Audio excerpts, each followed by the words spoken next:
Hey, hi. Thank you for joining me today on Oriya. And I wanted to start out with this picture because today we're going to talk about relationships. And in particular, we're going to talk about narcissistic relationships because some narcissistic relationships can affect the central nervous system, which can bring on ailments in the body. So it is overall wellness still because it impacts the central nervous system. Okay, again, welcome to Oriya. I wanted to start off with this photo, but I'm bringing myself on too because this is going to be great. All right. So before I even get started, I want you to call your friends, tell your friends, share this video, smash that like button. Please subscribe to my channel so that I could bring more information like this to you. I really appreciate that. And do comment because the comments keep the engagement going. I'm trying to create a community of that's safe for people and a community where we can be real about what we're going through and things that are affecting our bodies. And it's very important.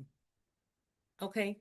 So you know how some people say, I asked Chat GPT this and I asked Chat GPT this and they gave me this information. So I asked Chat GPT, why is it that the male narcissist is unable to show empathy? And it said that with male narcissists, the inability to comfort or show empathy to their wife um, usually isn't about not wanting to, but it's about not being able to in a healthy way. And it's probably because of the way they were raised. Maybe they never saw their mom and dad hug and kiss or hold hands. Maybe that might be the issue. So here's why it often shows up like that. Okay, number one, empathy feels threatening to them. Get that. True comfort requires stepping outside of yourself and sitting in someone else's emotional world. For a narcissist, that can feel unsafe. So, getting into a narcissist's head, it means acknowledging another person's pain, which they don't want to do.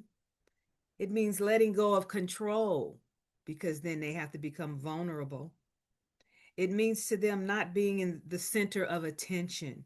Have you ever noticed that when you're in a narcissistic discussion with a narcissist, not a narcissistic discussion, but when you're in a discussion with a narcissist about something that's going on with you, they turn it over to mean something about them when that's not the case. So they're trying to divert the attention back to them so that they appear to be in control, right? Because they can't empathize with you because that means that they're weak and that they're vulnerable. And so they can't go there with you. They won't. So that's uncomfortable for someone whose inner world is built around self protection. They have to protect themselves. Number two, emotions were never modeled or welcomed. We talked about that a little bit earlier about how they may have not seen their mother or father embrace or hold hands. So many male narcissists grew up where vulnerability was pushed, ignored, or mocked, especially for boys.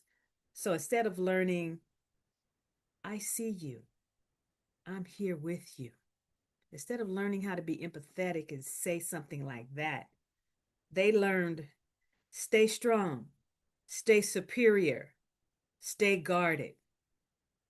And when you're a little tot and you grew up like that, and that's all you know, and you grow up and you meet a woman who's an empath, who cries, who wants attention, and you're not giving it to her, you're not understanding how to do it. You just don't know. The narcissist just doesn't know. They weren't raised that way. Okay. The emotional shutdown becomes a survival kit, a survival skill for them that later looks like coldness. And honey, it can be cold. It can get cold. It can look like coldness. Absolutely. So number three, Comfort doesn't give them immediate supply. It doesn't give them supply. It doesn't benefit them to comfort you. So they think it will, but in their head, they're not thinking like that. They're thinking, protect me, protect my supply. So comfort doesn't give them immediate supply. Narcissists are driven by validation, being admired, needed, or seen as right. Comforting a hurting partner doesn't automatically give them that reward. It doesn't benefit them.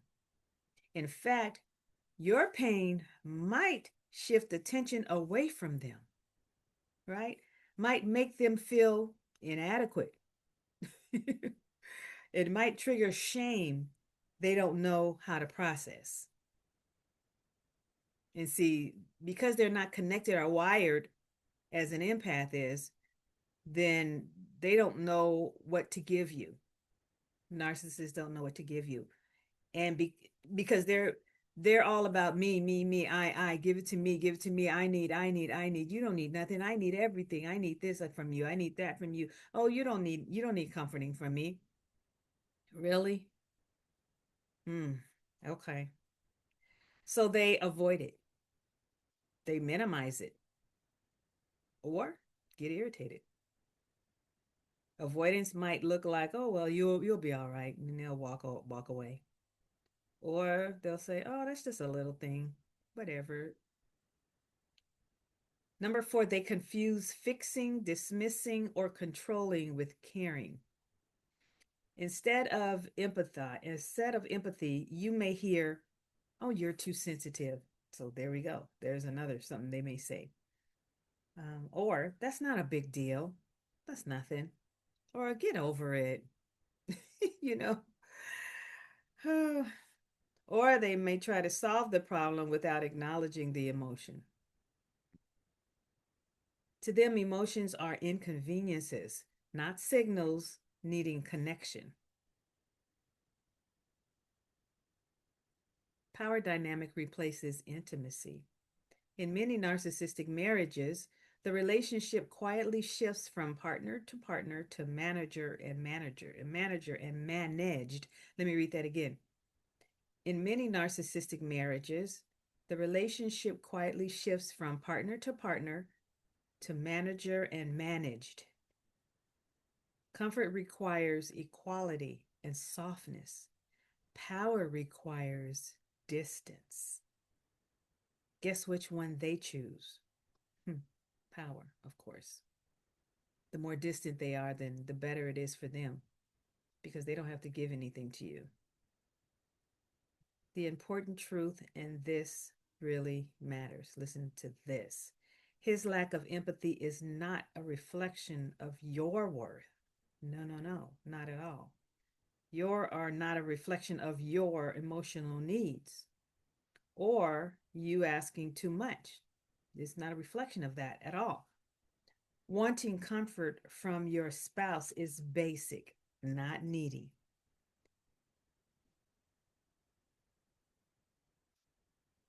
Now, how this impacts the central nervous system?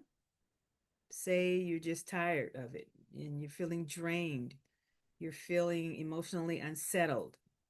It's almost like, I need something from you, but you're not giving it to me. And it's a basic need for a human. Okay. So this is how it affects the central nervous system.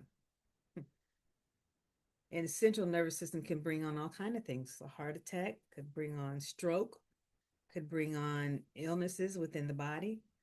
When you live with someone who can't or won't emotionally comfort you, your body pays attention, even when the mind tries to rationalize it. What happens to your nervous system over time? Your nervous system is designed to calm down through safe connection. You have to feel safe. When that connection is missing or inconsistent, your body stays on alert. So it's constantly tense. It goes into chronic stress mode, which is flight, fight, flight, or freeze. Fight, flight, or freeze. Instead of feeling soothed after emotional distress, your system stays activated.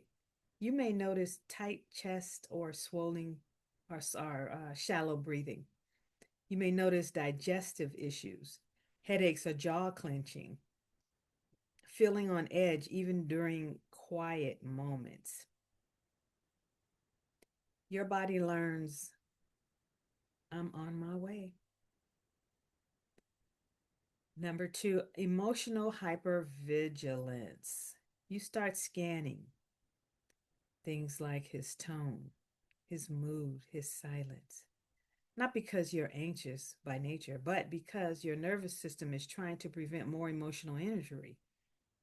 So this constant monitoring is exhausting because you don't know what he's going to do next, or if anything he says is going to trigger you, or anything he does is going to trigger you, or maybe just him walking into a room triggers you. Number three, suppressed emotion equals stored stress. Suppressed emotion equals stored stress. Believe it or not, you trying not to say nothing, or trying to keep it quiet or not say anything, you're storing up stress, basically. When you realize comfort, when you realize you won't, ugh, I'm sorry. This is so good. I just try to get it all out real quick. When you realize comfort won't come, you stop expressing, you stop expressing pain.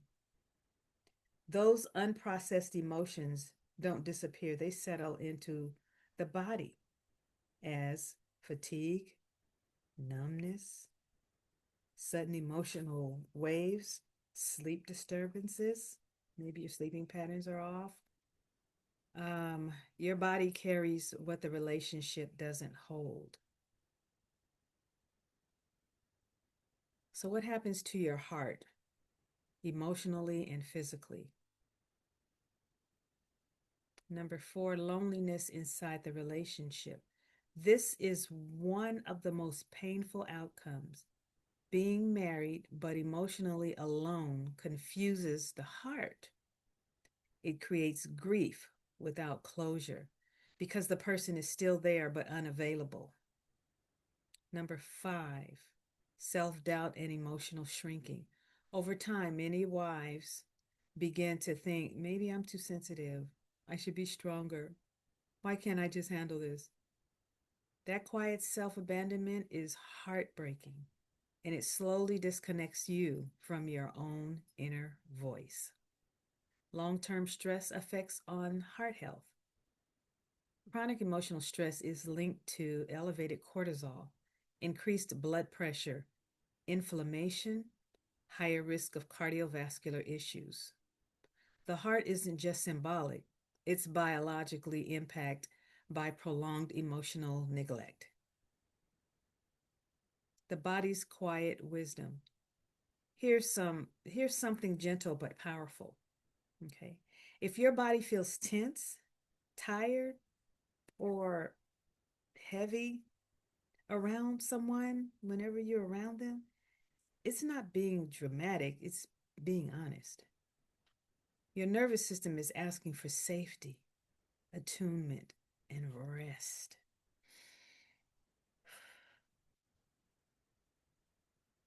You have to ground yourself. You have to really ground yourself. Let me tell you what it says about how you can begin to regulate your nervous system while in a relationship with a narcissist. Stop expecting emotional safety where it doesn't exist. This sounds harsh, but it's actually stabilizing. When your body keeps reaching for comfort from someone who can't give it, your nervous system gets traumatized. Regulation begins when the mental the men, regulation begins when you mentally relocate your source of soothing. Instead of why won't he show up for me? Shift to I see who he is emotionally and I will meet my needs elsewhere. Not meaning going into another relationship or having an affair. There are other things that you can do. But by saying that, that shift alone reduces cortisol in the body. Number two, build external regulations on purpose. Your nervous system heals through co regulation, just not with him.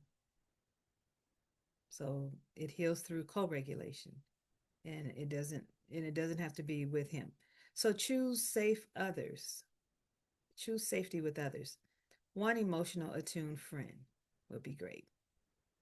A therapist, a coach, or a support group. Even a consistent podcast like mine.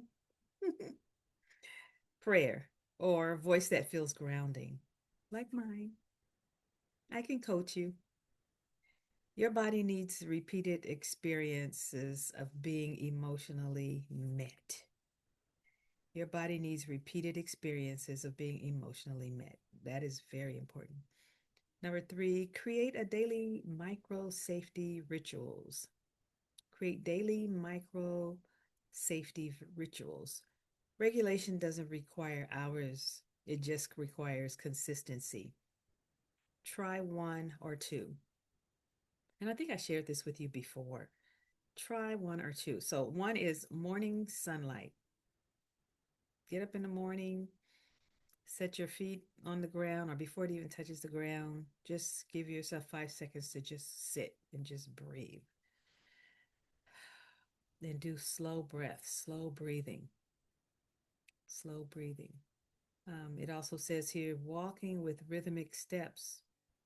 Go outside and get you some fresh air for 5 minutes and let the vitamin D just come into your body and just regulate your warmth and just, the air is good to breathe, taking deep breaths and just exhale and just say, just take it slow when you wake up in the morning and then walk for 10 or 15 minutes. I was going to say 5 minutes, but 10 or 15 minutes and just make it slow strolls.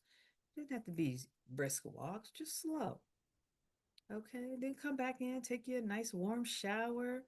Shower signals it signals safety to the vagus nerve. Listen to soft music. Humming is good, or low drum rhythms. I have a tape on drum rhythms or African drum beats. Your body learns safety through repetition, not logic.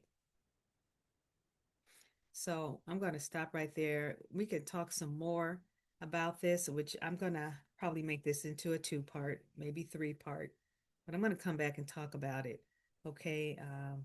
So just your thoughts. I want to know your thoughts. What do you think? What are you going through? Do you have a narcissistic partner? I mean, this can go for men or women. Okay. Maybe you as a man have a wife who's narcissistic and who's not giving you any emotional support or comfort. You know, it goes both ways. It does. So, really, it's important to take the time to love yourself. Hey, turn inward and love yourself, but learn how to release through your central nervous system because you don't want to get sick behind it. And just don't expect anything from them. Okay, we're going to talk more about it. We're going to learn to discharge stress from the body. The next time, we're going to talk about emotional boundaries, our nervous system boundaries. We're going to talk about reclaiming pleasure through without permission and grieve quietly but fully. So we're going to talk about these things on my next episode. Okay. So thank you for joining me once again on Oriya, where we talk about overall wellness. And this episode was very, very good. And again, share, like, and please subscribe to my channel. I know this is I wasn't very up. It was serious to me because in talking to a lot of people, there are more of this going on than you know. And we have to be there to support and help each other. So please, your comments are going to really help a lot. in this episode and the two episodes that are coming after this. So thank you again for joining me.